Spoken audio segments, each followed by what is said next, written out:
The final item of business today is the members' business debate on motion number 8144 in the name of James Dornan on St Andrews First Aid Count Me In campaign.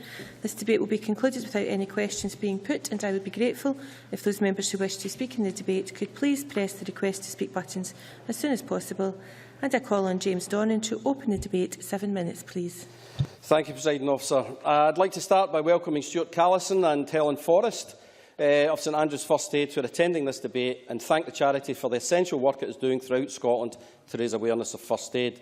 St Andrews First Aid has provided access to the highest standards in first aid training and services in Scotland for over 100 years. From its creation in 1882, St Andrews has been a principal figure in championing first aid and is without a doubt Scotland's leading first aid charity.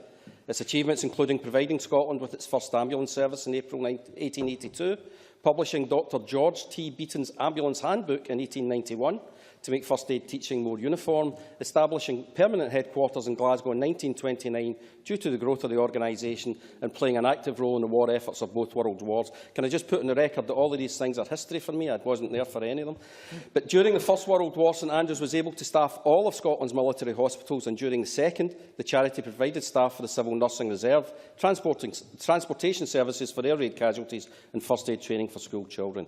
Currently, St Andrews provides first aid training to over 20,000 people per year in Scotland's workplaces and communities, and offers a range of courses for every need. Its volunteers deliver first aid services at numerous events throughout Scotland, from local community gatherings to SPL and SFL football matches, although it's SPFL now, and tea in the park. Additionally, St Andrews emphasise youth development through badgers and cadet programmes, encouraging interest in this area and providing Scotland's youth with the opportunity to develop skills in first aid and other related subjects. The organisation's success can also be seen in the stories of its volunteers who have been able to save lives, as well as those who have gained valuable life skills. There is, for example, Tracy Jones, a St Andrews First Aid volunteer. She was on holiday with her 3 children when she saved the life of a 19-month-old baby who had gone missing and was found floating down in a pond, face down in a pond. The baby had stopped breathing and her parents hadn't known what to do, but Tracy was successfully able to administer CPR and save the wee girl's life. In emergencies such as these, people can have the tendency to panic or freeze when they are unaware of what to do, and having even basic first aid skills can become a matter of life or death. Tracy was able to keep a level head as she administered the skills she learned during her first aid course, and her heroic actions deserve the utmost praise. The training which St Andrews offer allow individuals to not only acquire the skills which can potentially save a life, but the confidence needed to take charge of the situation, as Tracy admirably did. I mentioned during last year's St Andrews First Aid debate that I wanted to gain first aid skills for myself, and I had the opportunity to do so during a basic taster class at the St Andrews First Aid Week campaign launch.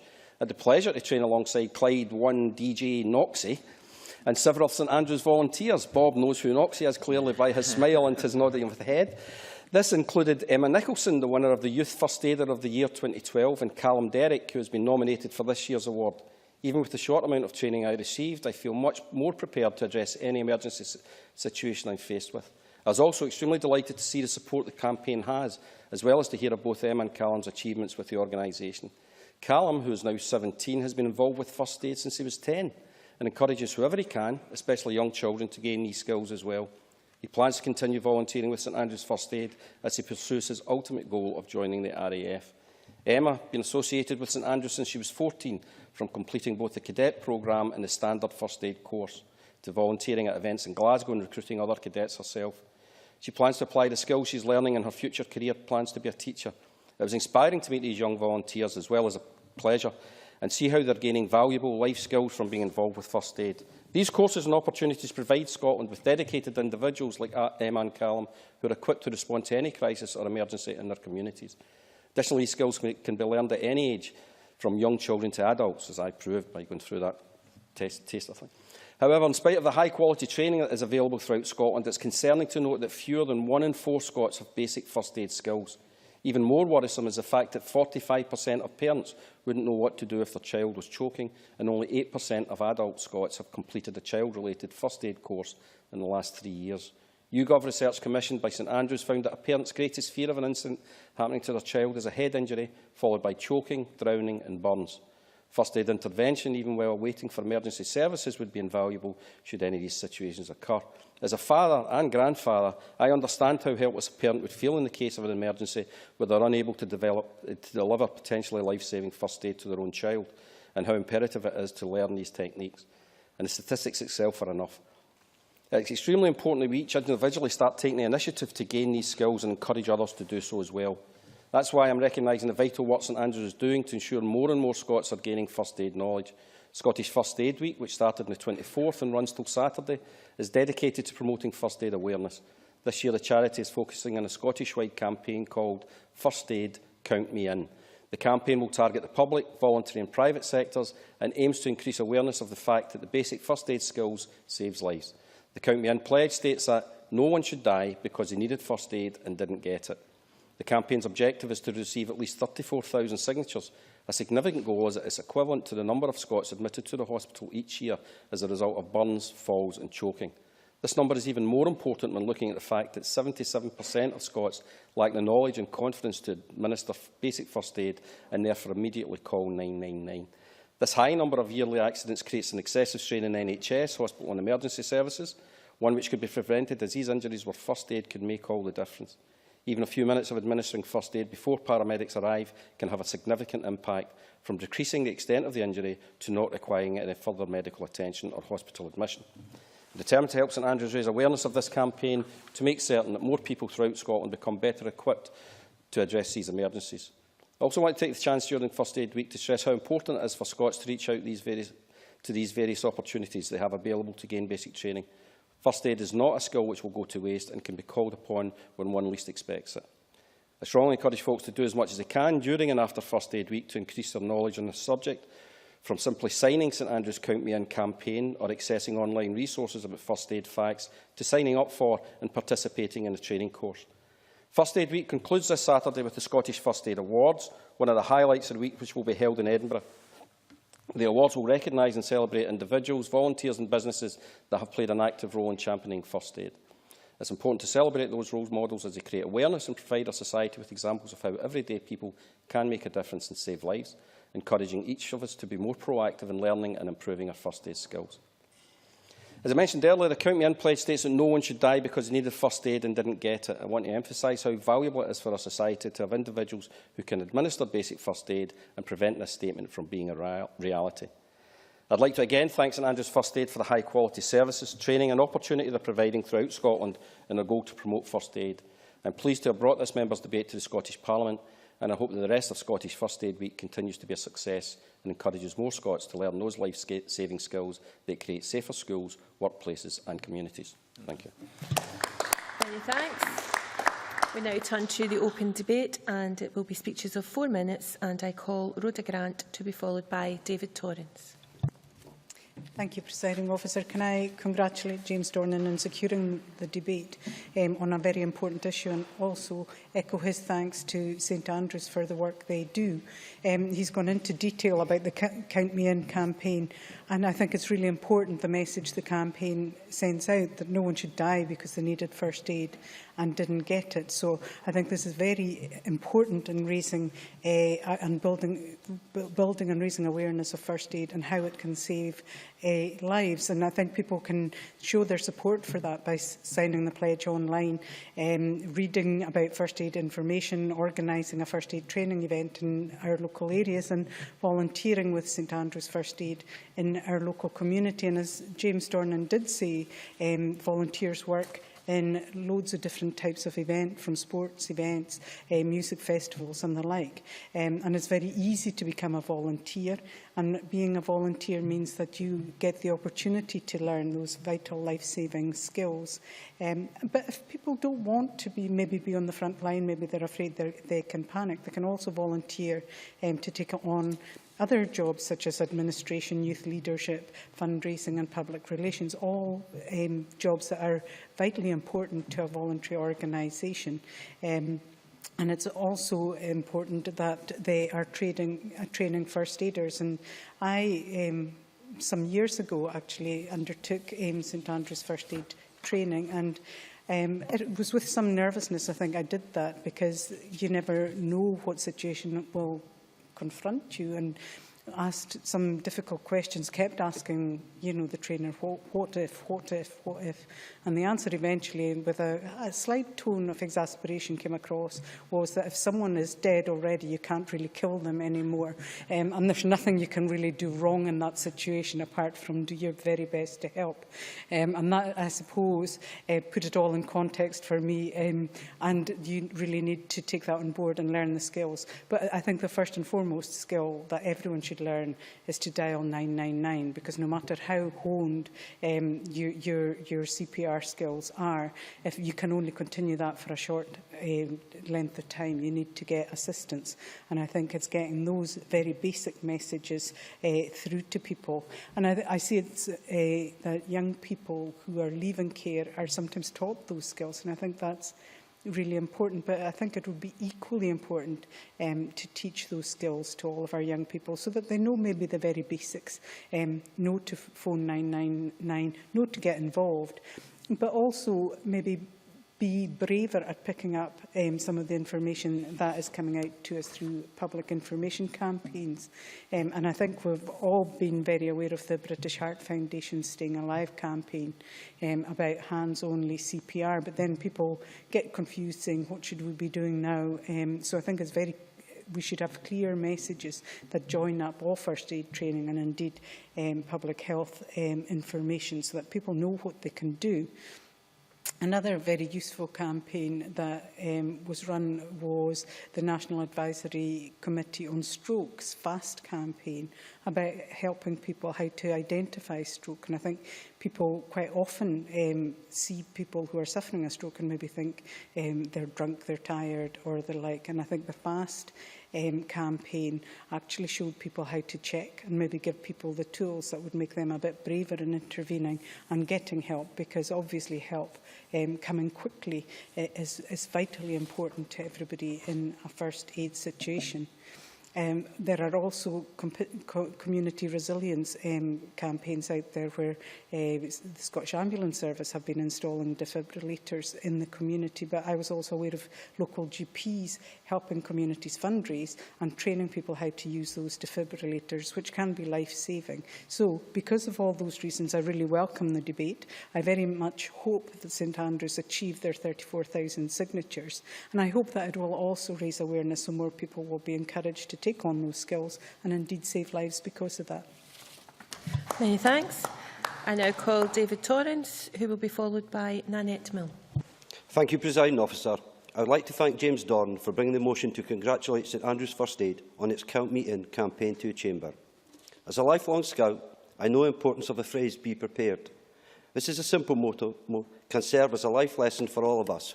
Be prepared for good times, be prepared for victories, be prepared for triumphs, be prepared for death, sickness and injury.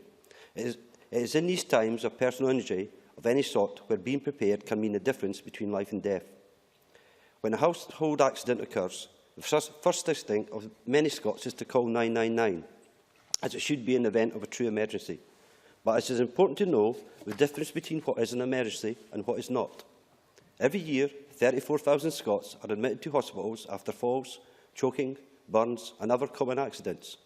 Although these can result in serious injuries, many of these cases could have been sorted out or initially cared for with basic first aid. There are 34,000 patients that are being treated instead of victims of more serious accidents or medical conditions.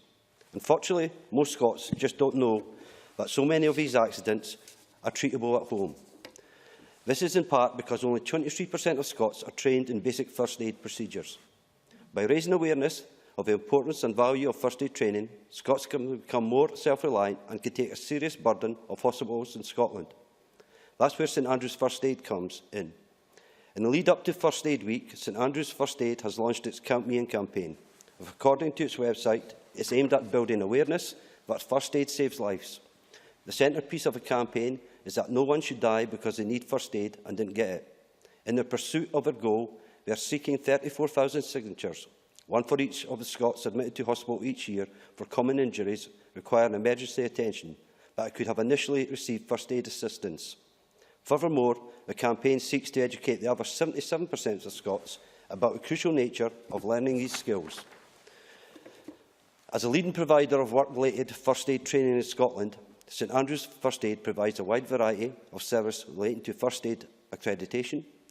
They have a series of downloadable materials for small business owners, hospitality managers, employees and other members of any business to help guide people towards enrolling in first aid training. They are particularly concerned with the Scottish hospitality industry, where last year over 500 workers received an injury that kept them off work for at least 3 days. In restaurants alone, 205 cooking and severing-related accidents were recorded last year, with 1 in 10 Scots saying that they have witnessed a medical emergency in a hotel, restaurant or other entertainment venue, and 1 in 16 has needed medical assistance for injuries they have sustained themselves. St Andrews First Aid seeks to create a more resilient Scotland, one where hospitality workers and people in their homes don't have to fear for their safety in the event of an accident and don't unnecessarily burden emergency medical services. I know firsthand the importance of first aid training. As a Scout leader and a lifelong Scout, I teach my Scouts to be prepared for anything. I've been a first aid certified since I was 18 years old, and I often help young Scouts to acquire first aid badges. Furthermore, on camping trips, when we go in the summer, it is important to have someone along that can respond to these unfortunate situations, and I am proud to be one of these few who can. But I wish I was not such an exclusive group. I urge Scots everywhere to get first aid certified. As someone who has experienced the positive benefits of first aid training up close in various situations where I have had to take action to help my families and friends, I can assure you that it is worth the time it takes to learn it. I congratulate St Andrews First Aid on their efforts in their everyday work and their Count Me In campaign, and I hope they know that I am a huge supporter of their work.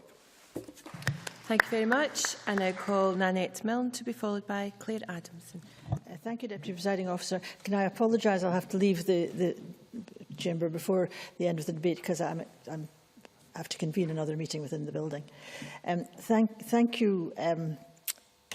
Can I start by congratulating James Dornan on securing what I understand is his 5th members' debate since he was elected 2.5 years ago. That in itself is some achievement in comparison to my 10 members' debates in 10 years. Perhaps the whips in his party look more favourably on him than mine do on me. To be serious, though, James Dornan once again brings to the Chamber recognition of St Andrews First Aid Week, an event which we marked last year and which we are doing again this evening. I make no criticism of that, and indeed I believe that such an important area as first aid should be championed each year. But I apologise if I reiterate some of the points I made in an earlier debate. This year's debate focuses on the Count Me In campaign, a great initiative to raise the profile of first aid by recruiting 34,000 signatories to match the 34,000 people each year admitted to hospital as a result of household injuries or accidents who would not have required hospital treatment had others been around who had basic first aid training.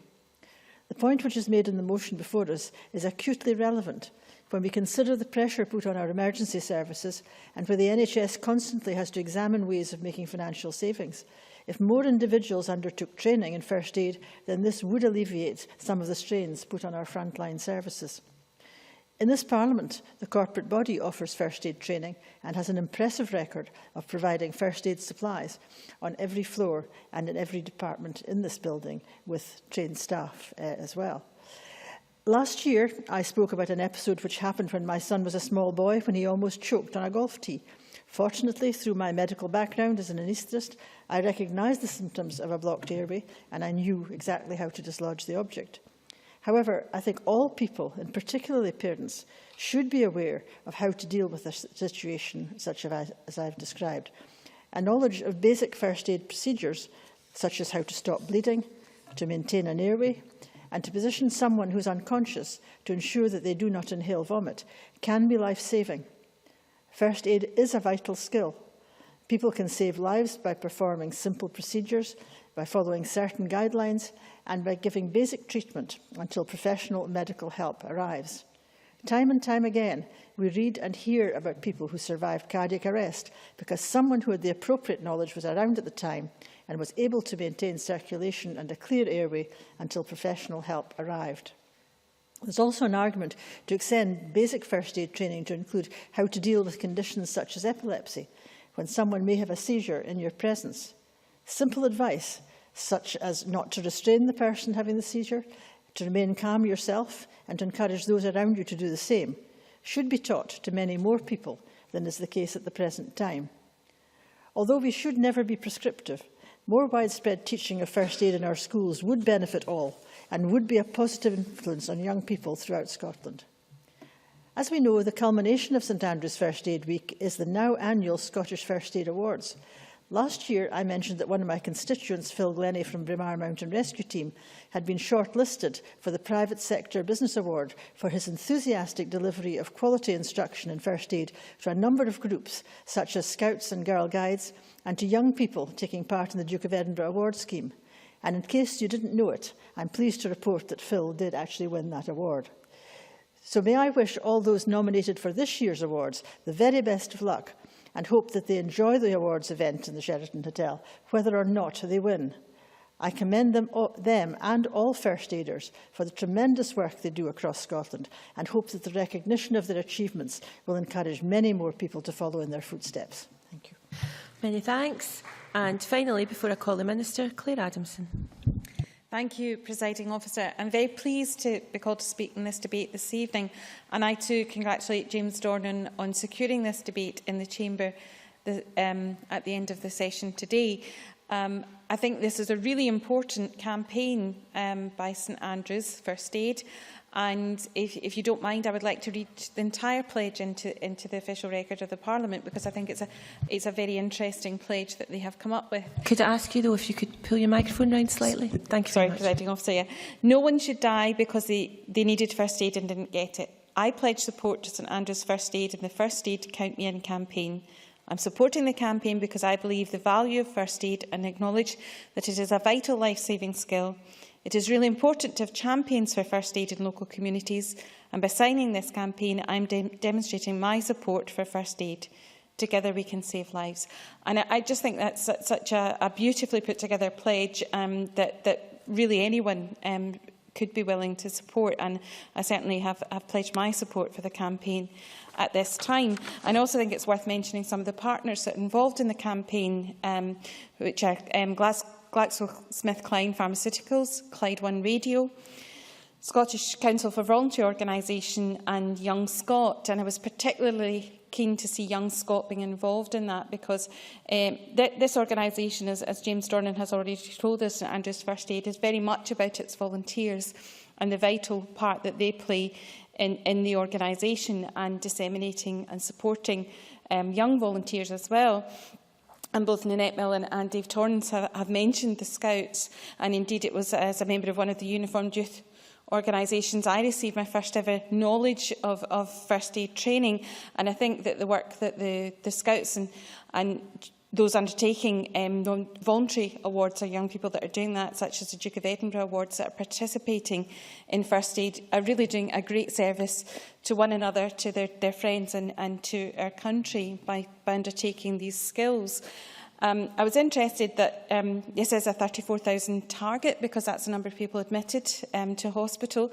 But if I could break down in that target just a little bit, in the 2011 I have figures for two ends of the spectrum, the under fives, where there were over 3,182 admissions from children under 5, the majority of which happened in their own homes.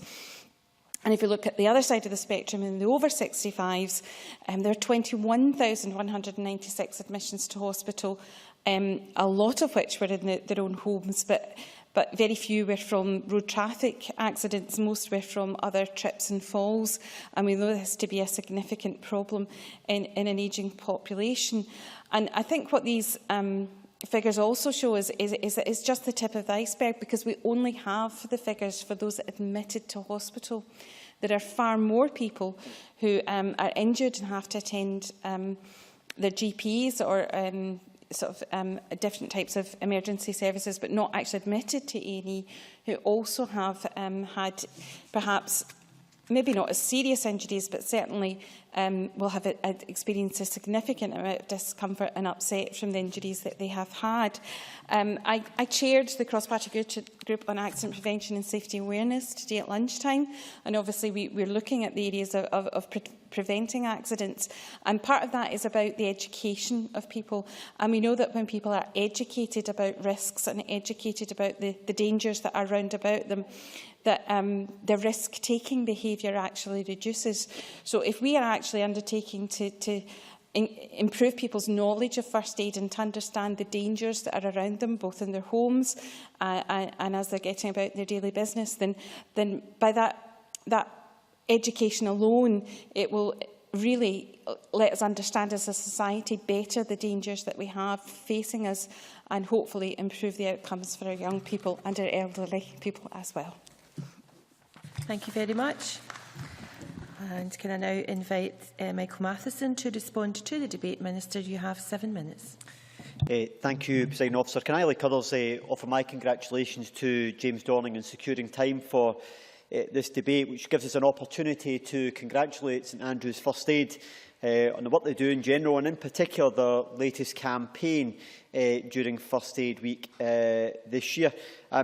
My first First Aid certificate was with the St Andrews First Aid when I was in the Scouts, a bit like Dave Torrance's, and I think the Scouts do a fantastic job, and other uniformed organisations do a fantastic job in helping to support young people to recognise the value of first aid. And over the years, when I was in mountain rescue, I've completed various mountain first aid courses, which had to be reassessed every 3 years, usually, and I've witnessed firsthand how good quality first aid can save lives, and it can also help to reduce further injury to someone who is already injured. So the value of it, I think, it cannot be underestimated. And as Nanette Millen mentioned in her contribution, there was a debate this time last year to celebrate the 2012 campaign, and at that time it was a focus on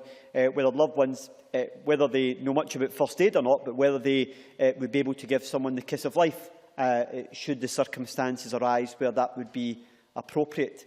But it's good to be able to recognise the work of St Andrews First Aid and to help them in promoting the message that they've got around helping to save lives.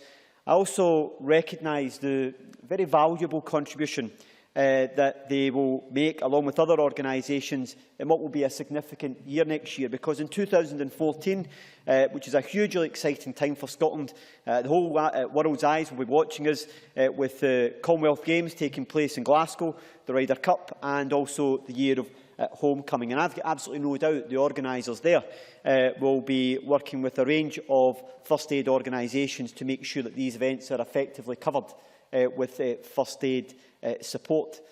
The Scottish Ambulance Service are clearly at the heart of this issue in providing immediate emergency care from the Scottish Government's perspective, working closely with a whole range of partners to support wider community provision, and that includes voluntary organisations like St Andrews First Aid. As I noted in last year's debate, which celebrated the First Aid Week 2012, I mentioned some of the important work that does go on in local communities, including, for example, the community first responders who can provide that vital early support prior to an ambulance arriving in the course of an emergency, particularly important in some of our more remote areas.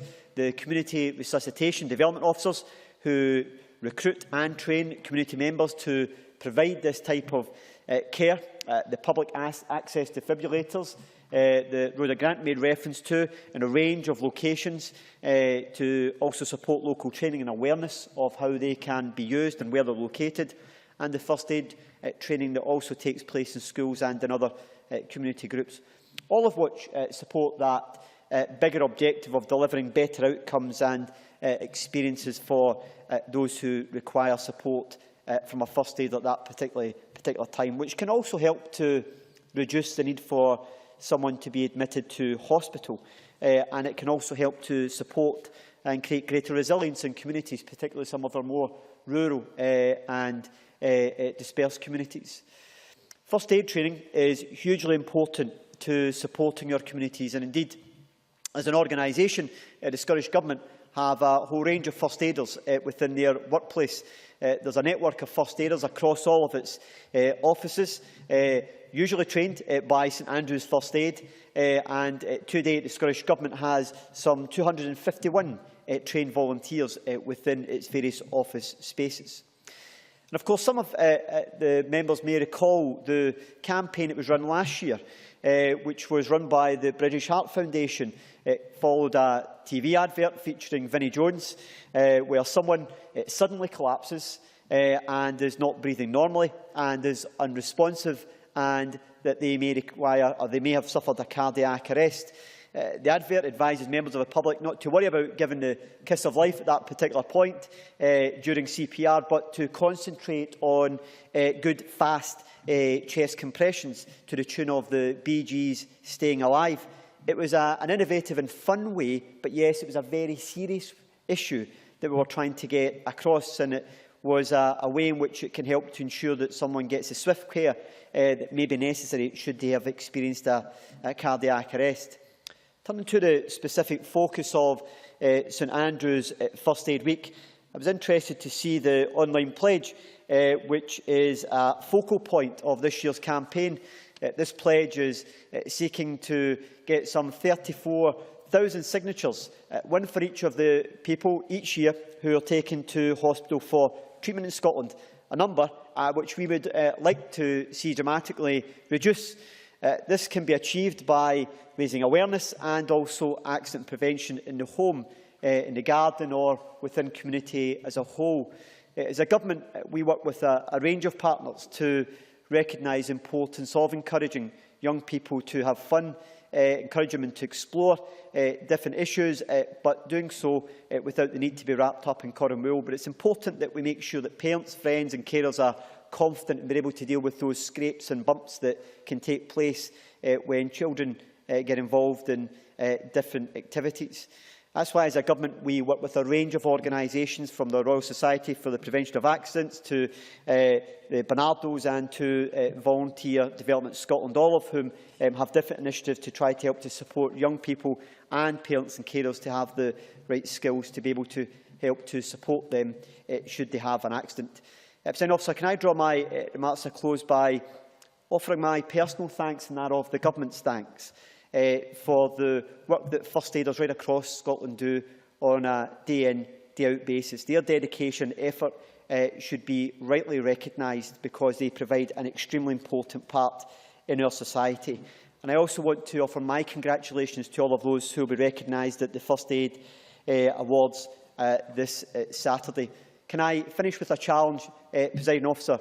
Can I say that maybe we should all go home tonight and we should suggest to someone that we know, that lives with us, or a friend, that if they don't have the basic first aid skills, they might want to look into getting the basic first aid skills, because they never know when they might be required. Thank you very much, Minister. And that concludes James Dornan's debate, St Andrews First Aid Count Me In campaign. And I now close this meeting of Parliament.